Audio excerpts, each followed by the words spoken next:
Hello hi எல்லாருக்கும் வணக்கம். எல்லோரும் எப்படி இருக்கிறீங்க? நல்லா இருக்கிறீங்களா? இதை பாருங்க, இப்போ நம்ம எங்கே இருக்கிறோன்னு பார்த்தீங்கன்னா கேரளாவில். இது ஒரு வீடு. இந்த வீட்டில் தான் நாங்கள் தங்கியிருக்கிறோம். இதை பாருங்க,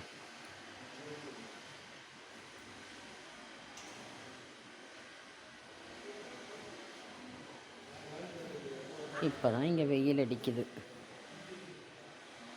பாருங்கள்.